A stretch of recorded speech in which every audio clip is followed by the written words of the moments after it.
محمد سيد الكونين والثقلين والفريقين من عرب ومن عجم.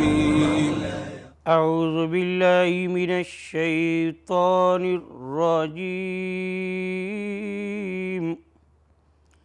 بسم الله الرحمن الرحيم.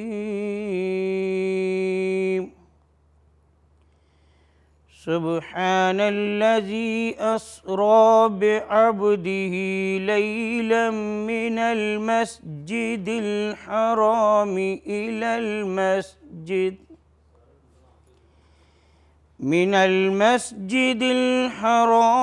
إلى المسجد الأقصى الذي باركنا حوله لنريه من آياتنا إنه هو السميع البصير. صدق اللہ العظیم.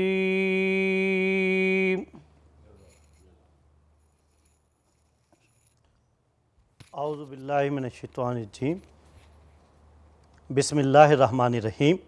اسلام ٹوڈے میں آپ کا میزبان علامہ سید خالد آزاد حاضر ہے. ناظرین، ہمارا یہ پروگرام خصوصی ہے. 10 بجے سے 12 بجے تک لائیو جائے گا. آپ اس میں کالیں براہ راست کر سکتے ہیں. آپ کے سوالوں کے جواب علماء کرام دیں گے. آپ کو ہم علماء کرام کا تعارف کراتے جائیں. ہمارے ساتھ جید علماء کرام ہیں ڈاکٹر محمد سعد صدیقی صاحب. دوسرے ہمارے مہمان ہیں مولانا پیر سیف اللہ خالد نقشبندی مجددی. تیسرے ہمارے مہمان ہیں ڈاکٹر محمد حماد لکھوی صاحب. چوتھے ہمارے مہمان ہیں سید سلیمان گیلانی، نعت خواہ بھی ہیں اور شعر و شاعری میں بھی مہارت رکھتے ہیں. ناظرین، پروگرام کا آغاز شروع کرتے ہیں شب معراج. ہم دعوت دیتے ہیں جناب ڈاکٹر محمد سعد صدیقی صاحب کو. ڈاکٹر محمد سعد صدیقی صاحب ہمارے ناظرین کو بتائیں نبی پاک کو معراج پر بلانے کی کیا وجہ تھی؟ بسم اللہ الرحمن الرحیم. نحمدہ ونصلی ونسلم علی رسولہ الکریم.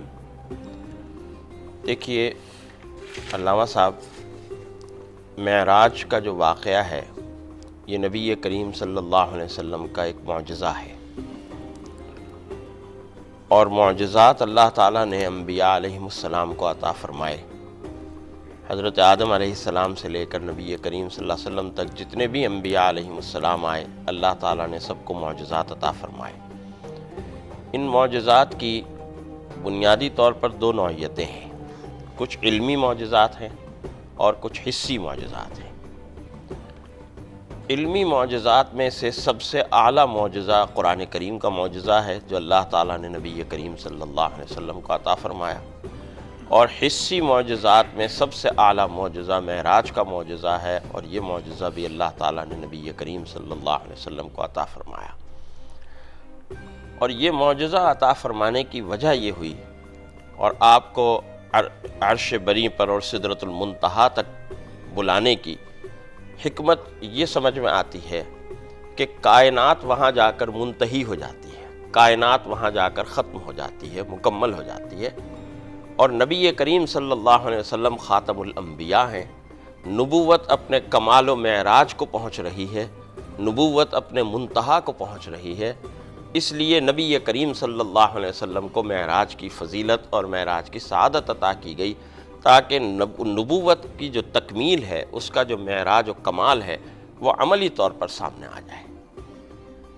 یہ بنیادی طور پر اس کی یعنی آپ سمجھ لیجئے کہ حکمت ہے. پھر یہ کہ یہ اتنا بڑا اعزاز ہے کہ یہ ایسا اعزاز اللہ تعالیٰ نے تاریخ انسانی کے اندر اور کسی کو عطا نہیں فرمایا. اللہ تعالیٰ نے حضرت موسیٰ علیہ السلام کو گفتگو کا اعزاز عطا فرمایا، لیکن وہ گفتگو ایک درخت کے واسطے سے ہوئی اور دنیا میں ہوئی، زمین پر ہوئی. لیکن اللہ تعالیٰ نے نبی کریم صلی اللہ علیہ وسلم کو جب گفتگو کا اعزاز عطا فرمانا تھا تو نبی کریم صلی اللہ علیہ وسلم کو وہاں عرش معلیٰ پر بلایا گیا، اور وہاں براہ راست گفتگو ہو رہی ہے اللہ کی اور اللہ کے نبی کے درمیان، اور وہاں نہ صرف گفتگو ہو رہی ہے بلکہ حضرت موسیٰ علیہ السلام کو تو یہ کہا گیا جب حضرت موسیٰ علیہ السلام نے خواہش ظاہر کی کہ ربی ارینی انظر الیک، کہ اے پروردگار عالم میں تجھے دیکھنا چاہتا ہوں، مجھے اپنا جلوہ دکھا، تو پروردگار عالم نے کہا لن ترانی، تم مجھے نہیں دیکھ سکتے۔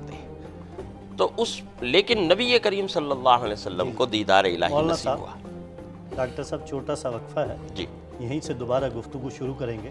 ناظرین، اسلام ٹوڈے میں چھوٹا سا وقفہ ہے، آپ جائیے گا نہیں، ہمارے ساتھ رہیں، اور یہ اسپیشل پروگرام آپ کے لیے ہی ہے شب معراج کا۔ محمد سيد الكونين والثقلين والفريقين